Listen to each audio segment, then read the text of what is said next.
नमस्कार बच्चों। सुखनासु उपदेशम के क्रम को आगे बढ़ाते हुए हम लोग आज पढ़ेंगे सुखनास चंद्रापीड़ को राज्याभिषेक के पश्चात जो राजलक्ष्मी उनको प्राप्त हो जाती है और राज्य की सत्ता उनको प्राप्त हो जाती है, उसके बाद राजाओं की क्या दशा होती है उसके बारे में सावचेत करते हुए चंद्रापीड़ को वो पहले से ही बता रहे हैं कि जब राजलक्ष्मी प्राप्त होती है और जब शक्ति प्राप्त होती है और जब राजा युवा होता है अर्थात उसका राज्याभिषेक होता है उस समय और उसके पास असीम धन संपदा ऐश्वर्य लक्ष्मी होती है और उसके पास बहुत सारे लोग होते हैं जो उसके आसपास रहते हैं, जो उसकी चापलूसी करते हैं, जो उसकी प्रशंसा करते हैं, जो उसकी निंदा करने से बचते हैं, जो उसकी कमी बताने से डरते हैं। तो ऐसी परिस्थितियां तब बन जाती है, तब कोई भी राजा हो, राजकुमार हो, उसको अपनी वस्तु स्थिति का भान नहीं होता और अगर कोई भान कराना भी चाहे तो वो उसको समझना नहीं चाहता।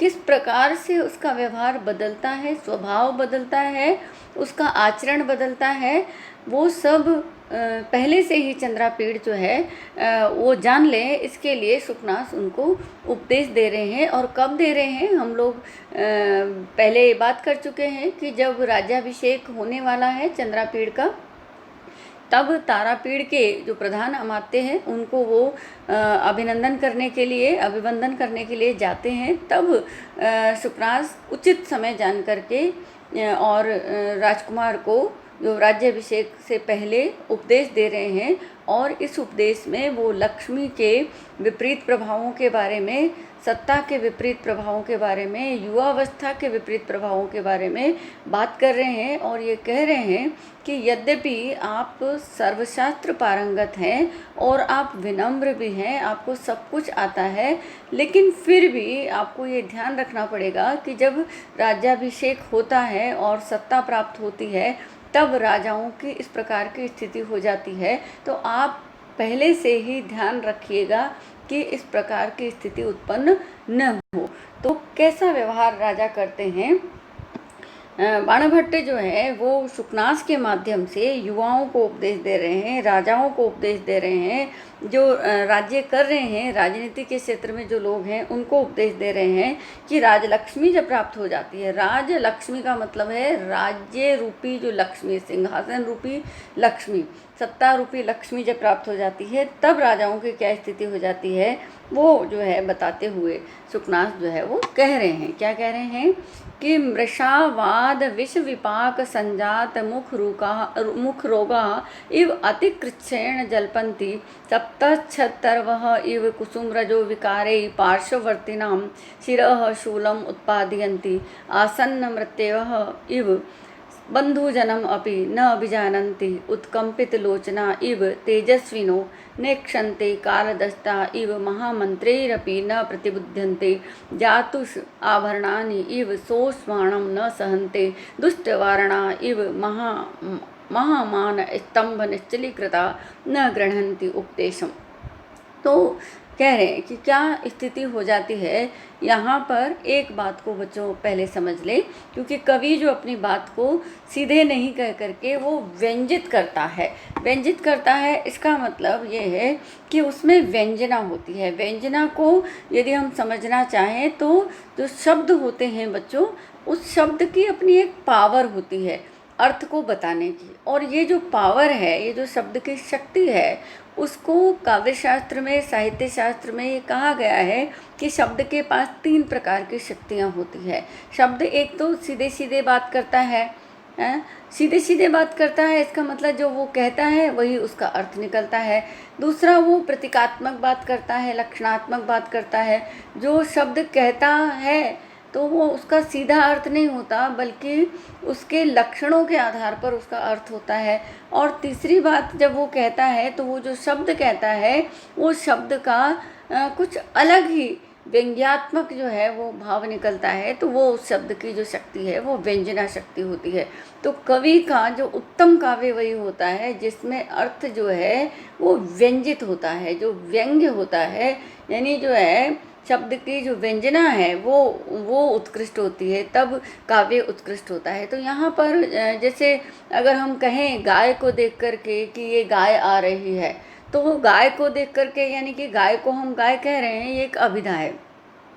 लेकिन अगर हम किसी युवती को देख करके, लड़की को देख करके और हम ये कह रहे हैं कि ये तो गाय है, तो वो गाय नहीं है, निश्चित ही हम जानते हैं कि वो गाय नहीं है।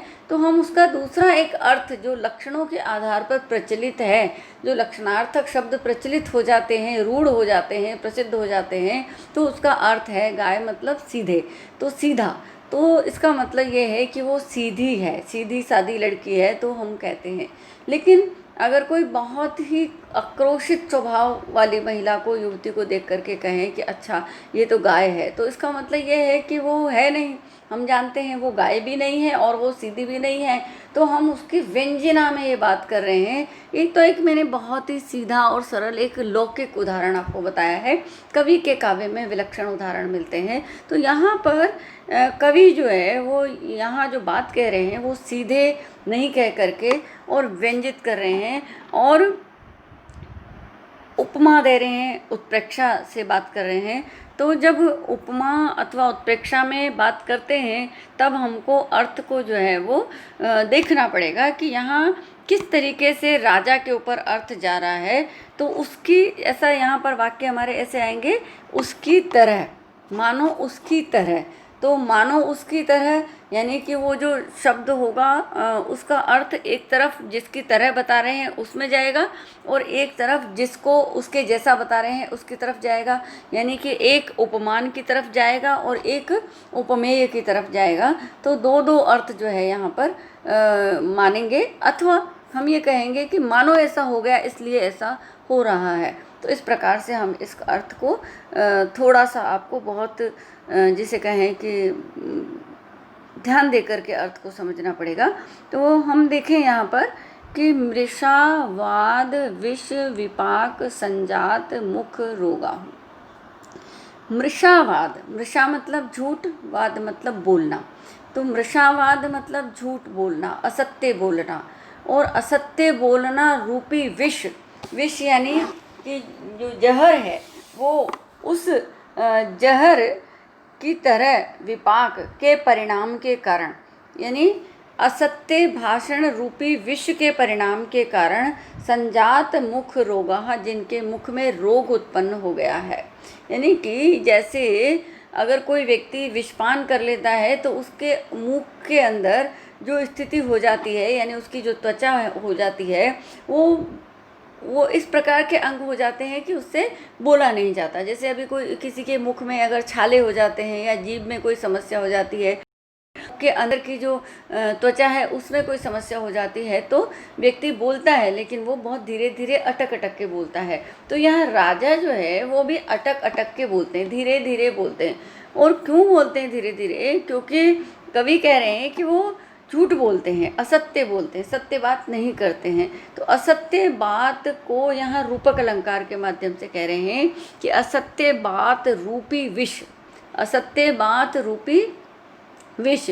तो असत्य बात जो है उसको रूपक अलंकार, रूपक का कैसे होता है बच्चों कि रूपक का आप लोगों ने फर्स्ट ईयर में अलंकार पढ़े हैं, तो हमने वहाँ पढ़ा था तद रूपकम अभेदो ये उपमानो उपमेय हो। उपमान और उपमेय में अभेद हो जाता है, यानी जो उपमान और उपमेय जो है वो एक ही हो जाता है। जैसे हम कहें मुख रूपी कमल, तो यहाँ मुख को ही कमल बताया गया है, तो यहाँ असत्य को ही विष बताया गया है। तो असत्य रूपी विष के विपाक यानी परिणाम स्वरूप, संजात यानी उत्पन्न हो गया है, मुख रोगा, मुख का रोग जिनका, ऐसे वो लोग इव मानो अति कृच्छ्रेण, बहुत ही मुश्किल से जलपंती बोलते हैं। यानी जब मुख में रोग हो जाता है तब व्यक्ति बहुत कम बोलता है और बहुत मुश्किल से बोलता है। है। राजा भी यहाँ बहुत कम बोलते हैं और बहुत मुश्किल से बोलते हैं। क्यों बोलते हैं कम? क्योंकि वो असत्य बोल रहे हैं। तो असत्य बोल रहे हैं तो बहुत मुश्किल से जो है उस बात को बोला जाता है। जब व्यक्ति सच बोलता है तब उसका जो प्रवाह होता है वाणी का वो स्वाभाविक होता है, लेकिन जब वो सत्य को छुपाने की कोशिश करता है तो वो बहुत सोच समझ के बोलता है। वो सोच के बोलता है तो उसकी वाणी का प्रवाह जो है वो बाधित होता है। इसी बात को जो है कह रहे हैं शुकनास यहाँ पर चंद्रापीठ से कि मृषावाद विष विपाक संजात मुख रोगा इव अतिकृच्छेण जलपंथी। तो रूपक और उपमा, रूपक जो है उस अलंकार के माध्यम से यहाँ पर जो है वो कह रहे हैं कि जिस प्रकार से मुख में रोग हो जाता है तब मनुष्य रुक के बोलता है, उसी प्रकार राजा भी जो है वो असत्य रूपी विष के कारण जो है मुख में रोग मानो जिनके उत्पन्न हो गया है तो बहुत मुश्किल से वो बोलते हैं। तो मृषावाद विष विपाक संजात मुख रोगः असत्य भाषण रूपी विष। असत्य भाषण को ही बच्चों यहाँ पर विष बताया गया है। असत्य भाषण ऐसे ही जैसे विष, तो मुख में मान लो विष जैसे हो तो मुख रोग उत्पन्न हो जाता है, ऐसे असत्य भाषण रूपी रोग है उनको, तो वो मुश्किल से बोल पाते। मृषावाद विष विपाक संजात मुख रोगा इव। असत्य भाषण रूपी विष के परिणाम स्वरूप उत्पन्न हुए मुख के रोग वाले की तरह, मुख रोगा इव, मुख के रोग वाले की तरह अति कृच्छ्रेण, बहुत ही कठिनाई से, बहुत ही मुश्किल से रुक करके, अटक करके जलपंथी बोलते हैं। तो यहाँ पर असत्य भाषण राजा करते हैं, इसलिए वो डर के मारे धीरे धीरे अटक अटक करके बात बोलते हैं और वो स्वाभाविक रूप से, सहज रूप से नहीं बोलते हैं। तो राजा जो इस असत्य भाषण है उसको विष से तुलना की है, विष का आरोप उस पर किया है। तो इस प्रकार से जो है राजाओं का स्वभाव हो जाता है। और क्या कह रहे हैं? तब तच्छद तरवः इव कुसुम रजो विकारे पार्श्ववर्तिनाम शिरः शूलम उत्पादयन्ति। सप्तच्छद तरवः इव, सप्तछद का वृक्ष होता है बच्चों। तो जो सप्तपर्ण का जो वृक्ष होता है, उस वृक्ष के जो फूलों का जो पराग होता है वो क्या करता है कि अपने आसपास वाले जो लोग हैं उनके सिर में दर्द उत्पन्न करता है। यानी उस पराग के कारण लोग जो है वो व्याकुलता महसूस करते हैं, अशांत महसूस करते हैं। तो राजा भी जो है रजो विकारे, रजोगुण के विकार के कारण, सत्व रजस और तमस तीनों गुणों के बारे में आपने सुना होगा। ये जो संपूर्ण हमारी दुनिया है, सृष्टि है, ये कैसी है? त्रिगुणात्मिका है। त्रिगुणात्मिका है इसका मतलब ये है कि इसमें सत्व रजस और तमस तीनों गुण होते हैं। प्रत्येक इस सृष्टि के प्रत्येक अंश में सत्व रजस और तमस तीनों गुण होते हैं। किसी में कम और किसी में ज़्यादा हो सकते हैं, लेकिन प्रत्येक प्राणी में, प्रत्येक जीव में यहाँ पर जो है सत्व रजस और तमस होते हैं। तो राजा में रजोगुण होता है। तो सांख्य में जब सत्व रजस और तमस की बात करते हैं तो रजोगुण जो होता है वो प्रेरक होता है, वो जो है प्रेरणा देता है, वो क्रियाशील बनाता है, वो उत्साही बनाता है, वो राग उत्पन्न करता है। तो इस तरीके से रजोगुण जो है वो राजाओं में होता है। और क्षत्रिय का धर्म जो है वो युद्ध और उत्साह का होता है, इसलिए भी वहाँ रजोगुण, तो रजोगुण के अनुरूप ही उनका आचार विचार होता है। तो वहाँ राजाओं में रजोगुण हो जाता है। इस वजह से एक विकार, यानी जो मूल आकार है उसके विपरीत आकार जो है वो उत्पन्न हो जाता है। तो रजो विकारे, अपने रजोगुण के विकार के कारण पार्श्ववर्ती नाम, जो पास में लोग हैं उनके शिरः शूलम उत्पादयन्ति, सिर में जो शूल को, सिर में दर्द को, सिर में कष्ट को उत्पन्न करते हैं। तो सप्तपर्ण के वृक्ष जो है जैसे अपना जो पुष्पों का, फूलों का जो पराग है, जो रजकण है, उन रजकणों के कारण जो पास में जो लोग होते हैं उनके सिर में वो दर्द उत्पन्न करता है। इसी तरीके से जो राजा, तुलना कर रहे हैं कि जो राजा हैं वो राजा भी पार्श्ववर्ती नाम, जो पास में स्थित लोग हैं उनके शिरः शूलम, सिर में दर्द को उत्पन्न कर देता है। लेकिन राजा क्यों करते हैं भाई? सप्तपर्ण का वृक्ष तो अपने कुसुम रज के कारण करता है, लेकिन राजा क्यों करते हैं? तो कह रहे हैं रजो विकारे, रज रज के विकार के कारण, कुसुम रजो विकारी, तो पुष्प के रज के विकार से जो है पार्श्ववर्ती नाम, जो पास में जो बैठते हैं उनके सिर दर्द उत्पन्न कर देते हैं। यानी वो जो अपनी भाव भंगिमाएँ हैं, जो उनके मुख के जो विकार हैं, उनके चेहरे की जो अभिव्यक्ति है, उनकी जो असहजता है, वो सब जो है उनके आसपास रहने वाले लोगों को तकलीफदायी होता है, कष्टदायी होता है। उनके सिर में, मस्तिष्क में अशांति, वेदना, पीड़ा उत्पन्न करते हैं। तो राजा जो है वो आसपास वाले लोगों के लिए सिर दर्द हो जाते हैं एक तरीके से। क्यों हो जाते हैं? क्योंकि उनमें रजोगुण का प्राधान्य हो जाता है। तो तुलना किससे की है? सप्तछद का जो वृक्ष होता है, सप्तपर्ण का जो वृक्ष होता है, उसके जो फूलों के कण हैं, पराग कण हैं, वो सिर दर्द उत्पन्न करते हैं। तो राजा भी उसी तरीके से सिर दर्द उत्पन्न करते हैं। तो राजा का जो है किससे तुलना की है? सप्तपर्ण के वृक्ष से तुलना की है। तो सप्तपर्ण के वृक्ष में रज होते हैं और राजा में भी रजोगुण है, और दोनों ही सिर में दर्द उत्पन्न करते हैं। तो यहाँ उपमा के माध्यम से राजा की तुलना जो है सप्तपर्ण के वृक्ष से की गई है, और जो उसके अंदर रज है उसके पुष्पों के रज से तुलना की गई है, और सिर में दर्द उत्पन्न करते हैं। तो पहली बात तो बहुत मुश्किल से बोलते हैं, बहुत कठिनाई से बोलते हैं, बहुत कम बोलते हैं, अटक कर बोलते हैं।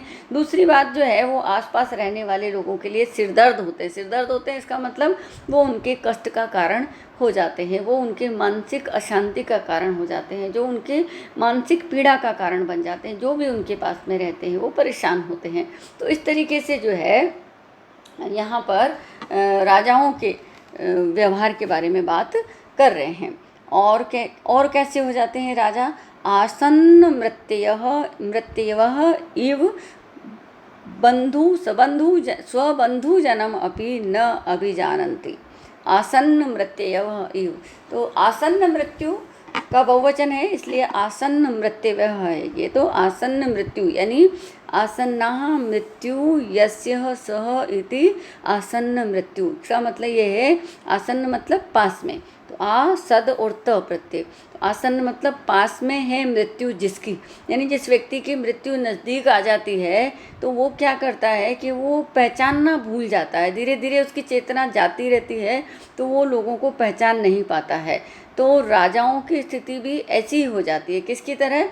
आसन्न मृत्यु की तरह। इसका मतलब जिनकी मृत्यु नज़दीक है उन लोगों की तरह राजा की स्थिति हो जाती है। तो जिनकी मृत्यु नज़दीक है वो क्या करते हैं? स्वबंधु जनम अपि न अभिजानन्ति, अपने बंधुजनों को भी नहीं पहचानते हैं, पहचानना भूल जाते हैं। उनको याद, उनकी स्मृति चली जाती है, या उनको उनकी चेतना कम हो जाती है, तब वो उनको पहचान नहीं पाते।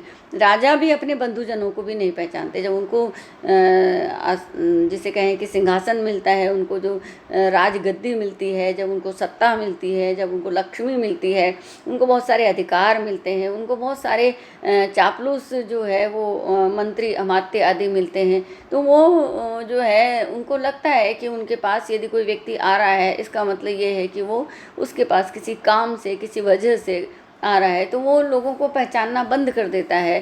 तो बल्कि अपने जो मित्रगण हैं, अपने जो बंधुजन हैं, उनको भी वो नहीं पहचानता। तो राजाओं के स्वभाव में परिवर्तन हो जाता है और वो अपने लोगों को भूल जाते हैं, उनको पहचानना बंद कर देते हैं। इसी बात को जो है बाणभट्ट अपने तरीके से कह रहे हैं उपमा में, और कह रहे हैं कि आसन्न मृत्यवः इव, यानी निकट आई हुई मृत्यु वाले लोगों की तरह स्वबंधु जनम अपि, अपने बंधुजन को भी न अभिजानन्ति, नहीं पहचानते।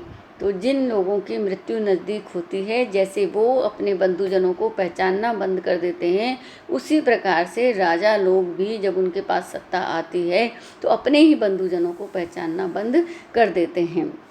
उत्कंपित लोचना इव, तो उत्कंपित यानी उनके जो नेत्र हैं, वो नेत्र कैसे हो गए हैं कि वो नहीं पहचान रहे हैं कि वो नेत्र में जो है वो पीड़ा है, और इस पीड़ा के कारण जो है वो अपने आसपास वाले लोगों को नहीं पहचानते। उत्कंपित मतलब आँख में आँख का कुपित हो जाना, कुपित हो जाना मतलब उसमें विकार पैदा हो जाना, यानी कि उसमें दर्द पैदा हो जाना। जब आँख में दर्द होता है, सामान्य भाषा में हम कहते हैं आँख आ जाती है, आँख लाल हो जाती है, आँख में जिसे कहें कि जिसे कहें कि सूजन आ जाती है, आँख में यदि कोई फुंसी हो जाती है, तो आँख का जो विकार है वो आँख का आना, यानी आँख का जो उत्कंपन है वो क्या करता है कि वो देख, फिर वो आँख में जब पीड़ा होती है तो वो देख नहीं पाते। उत्कुपित लोचना इव, तो मानो आँखों के कुपित, कोई भी बच्चों कुपित किस अर्थ में प्रयुक्त हुआ है उसको आप समझ लो थोड़ा सा, कि कुपित का मतलब ये है कि वो अपने मूल अवस्था से ऊपर की अवस्था में आ गया। जैसे कोई मनुष्य शांत चित्त होता है और जब उसके भावनाओं में ज्वार आता है, चढ़ाव आता है, तो वो हम कहते हैं कि ये कुपित हो गया। तो कुपित हो गया मतलब उत्तेजना में आ गया। तो आँख में कोप उत्पन्न हो जाना, यानी कि आँख जो है वो अपने जिसे कहें कि प्रकुपित भाव में होना, यानी कि वो विकृत भाव में हो जाती है। तो आँख जो है उसकी देखने की क्षमता कम हो जाती है, तो वो देख नहीं पाता। उत्कुपित है ये, उत्कुपित लोचना एव, तो दर्द युक्त आँख वाले की तरह, या आँख में हुए दर्द के कारण, या आँख के बंद हो जाने के कारण तेजस्विनः न इक्षन्ते, तो तेजस्वी को भी नहीं देख पाते। तेजस्विनः, तेजस्वी को इक्षन्ते, नहीं देख पाते। उत्कुपित लोचना इव तेजस्विनः न इक्षन्ते, तो जिस आँख में दर्द होने के कारण, आँख में पीड़ा होने के कारण, किसी भी प्रकार की बीमारी के कारण, अस्वास्थ्य के कारण नेत्रों से संबंधित, तो वो आँखों की पूरी क्षमता न होने के कारण जैसे उसकी आँखें बंद होती है और तेजस्वी, तेज को वो नहीं देख पाते। तो राजा लोग भी जो है वो तेजस्वी को देख नहीं पाते, तेजस्वी को नहीं देख पाते, तेजस्वी को सहन नहीं कर पाते। कालदष्टा इव महामंत्रेरपि न प्रतिबुध्यन्ते, और कालदष्टा इव, काल के द्वारा डसे जिसको डसा जा चुका है इसकी तरह, तो काल के द्वारा डसे गए की तरह, यानी जैसे यदि सर्प किसी को डस लेता है तो बहुत जिसे कहें कि मंत्र होते हैं जिसमें गरुड़ आदि के जो नाम होते हैं, वासुकी के नाम होते हैं, उनके नाम से वो डरता है। तो वो मंत्रों में उन शब्दों के उच्चारण से जो है वो उसका विष जो है वो कम करने की कोशिश जो है जो उनका उपचार करने वाले होते हैं वो करते हैं। तो यहाँ पर जो है अगर बहुत विकराल सर्प के द्वारा डस लिया जाता है तो मंत्रों का प्रभाव भी उस पर नहीं होता है। तो इस तरीके से राजाओं की स्थिति हो जाती है कि जिस प्रकार से विकराल सर्प के द्वारा काट लिए जाने पर जो उपचार करने वाले जो ओझा आदि हैं उनको जो है जो मंत्र वो उच्चारण करते हैं गरुड़ और वासुकी के नाम वाले, उनका भी उस पर प्रभाव नहीं होता है। उसी तरीके से राजा लोग, राजाओं के अर्थ में क्या अर्थ होगा बच्चों, कि काल दस्ता इव, समय के द्वारा डसे जाने पर, यानी कि समय का प्रभाव उन पर होने पर। समय किस प्रकार का है कि समय उनके अनुकूल है, समय इस प्रकार अभी सत्ता उनके अनुकूल है। तो जब उनके हाथ में राजलक्ष्मी है तो उस समय महामंत्री अपि, तो मंत्रियों की जो मंत्रणा है, जो सलाह है, जो परामर्श है, उसके द्वारा भी न प्रतिबुध्यन्ते, उनको जगाया नहीं जा सकता। तो जातुष आभरणानि इव, लाख के आभूषणों की तरह। जातुष आभरणानि इव, जातुष मतलब लाख, लाख होती है जिसकी चूड़ी बनती है, वो अग्नि को आँच को पा करके वो पिघल जाता है, उसका आकार बदल जाता है। तो राजा भी ऐसे ही हो जाते हैं। जातुष आभरणानि इव, तो लाख के आभूषणों की तरह। स उष्माणम न सहन्ते, ऊष्मा को सहन नहीं कर पाते हैं। तो जो है ऊष्मा को सहन नहीं कर पाते, यानी कि जो गर्मी है, जो तेजस्वी लोगों का जो तेज है उसको वो सहन नहीं कर पाते, उससे वो दूर रहते हैं। जैसे लाख के आभूषण को आग से दूर रखा जाता है, ऐसे ही राजा लोग स्वयं को जो है तेजस्वियों से दूर, क्योंकि ये उनका तेज उन पर पड़ता है तो वो पिघल जाएंगे, लेकिन वो पिघलना नहीं चाहते, तो वो उनसे दूर रहते, उनको सहन नहीं करते। दुष्ट वारण इव महामान स्तंभ निश्चलीकृता न गृह्णन्ति उपदेशम, तो दुष्ट वारण, दुष्ट जो दुष्ट है, यानी कि जो चंचल है, जो उत्तेजित है, ऐसे हाथी की तरह, दुष्ट वारण इव चंचल हाथी की तरह, मदमस्त हाथी की तरह महामान स्तंभ, बहुत बड़े, महामान मतलब जो आकार में बहुत बड़ा, बहुत बड़े स्तंभ खंबे से निश्चलीकृता, निश्चल कर दिए जाने पर भी, बांध दिए जाने पर भी न गृह्णन्ति उपदेशम, उपदेश को, शिक्षा को, बात को वो नहीं मानता है। यानी कि जो उसको चलाने वाले जो महावत आदि है उनकी वो नहीं सुनता है। जैसे दुष्ट हाथी होता है, मदमस्त जो हाथी होता है, उसको बहुत ही बड़े विशालकाय खंबे से बांध देने पर भी वो जो है जो जो उसका चलाने वाला जो है उसकी बात को नहीं सुनता है। उसी तरीके से जो राजा लोग हैं, वो राजा भी जो है अत्यधिक अहंकार के कारण दुष्ट वारणयुव, यानी दुष्ट हाथी से तुलना की है तो अत्यधिक अहंकार के कारण जो है वो महामान स्तंभ निश्चलीकृता अपि, महान माननीय लोगों के द्वारा बांधे जाने पर भी, उपदेश दिए जाने पर भी, शिक्षा दिए जाने पर भी न गृह्णन्ति उपदेशम, तो उपदेश को ग्रहण नहीं करते हैं। न गृह्णन्ति उपदेशम, उपदेशम है यहाँ पर, न गृह्णन्ति उपदेशम, उपदेश को जो है वो ग्रहण नहीं करते हैं। तो इस प्रकार से राजाओं का स्वभाव हो जाता है। कैसा हो जाता है कि असत्य रूपी विष के परिणाम स्वरूप उत्पन्न हुए मुख के रोगों वाले के समान वो बहुत कष्ट से बोलते हैं। सप्त छद तरवह इव कुसुम रजो विकारी पार्श्ववर्तिनाम शिरः शूलम उत्पादयन्ति, सप्तपर्ण के वृक्ष के फूलों के कणों की तरह पास में जो बैठे लोग हैं, पास में रहने वाले जो लोग हैं, उनके शिर में शूलम, कष्ट को, पीड़ा को, तकलीफ को, दर्द को उत्पन्न करते हैं।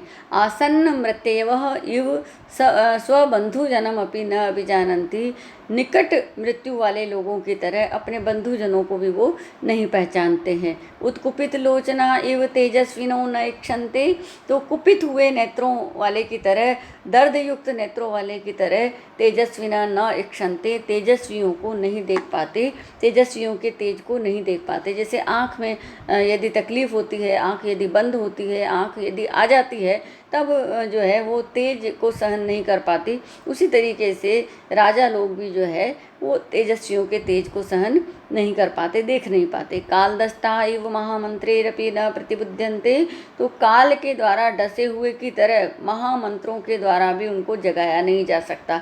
जैसे विशाल जो है वो भयंकर सर्प के काट लेने पर महान मंत्रों का उच्चारण होने पर भी वो जो व्यक्ति है वो चेतना में नहीं आता, उसी प्रकार से काल के द्वारा डसे जाने पर, यानी उनका जो अनुकूल समय है राजलक्ष्मी का, उसका प्रभाव होने पर मंत्रियों की महान मंत्रणा के द्वारा भी उनको नहीं जगाया जा सकता। और जातुस आभरणानि इव, लाख के आभूषणों की तरह स उष्माणम न सहन्ते, ऊष्मा युक्त लोगों को, तेज युक्त लोगों को सहन नहीं करते हैं।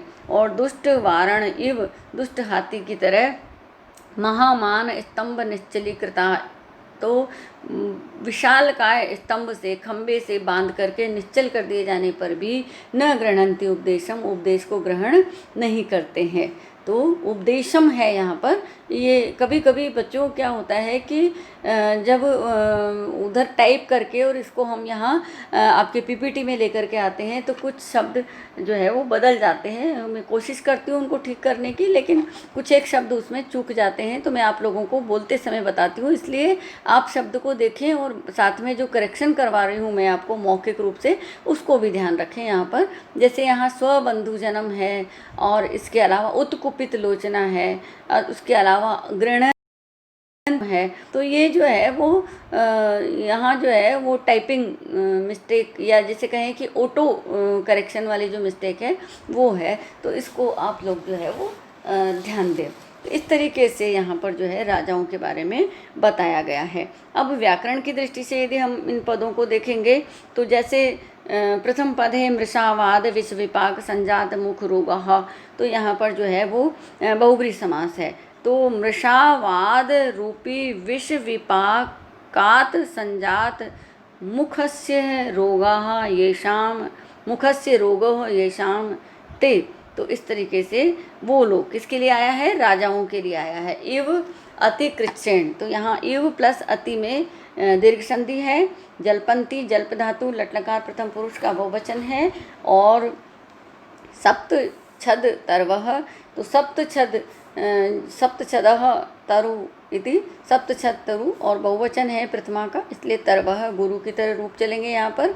कुसुम रजः विकारे ही, तो कुसुम रज के विकार से, यानी कि फूलों के पराग के विकार के द्वारा पार्श्ववर्ती नाम, तो पार्श्ववर्ती यानी जो पास में स्थित है वो, शिरः शूलम, शीर्षः शूलम यानी सिर का जो दर्द है उसको उत्पादयन्ति उत्पन्न करते हैं, और आसन्न मृत्युः यानी आसन्नः मृत्यु यस्यः सः इति, आसन्न मृत्यु, और फिर बहुवचन है तो आसन्न मृत्यवः, तो यहाँ पर जो है आसन्नः मृत्यु यस्यः सः इति आसन्न मृत्यु, और फिर उसका बहुवचन है इसलिए यहाँ पर बहुब्रीहि समास है।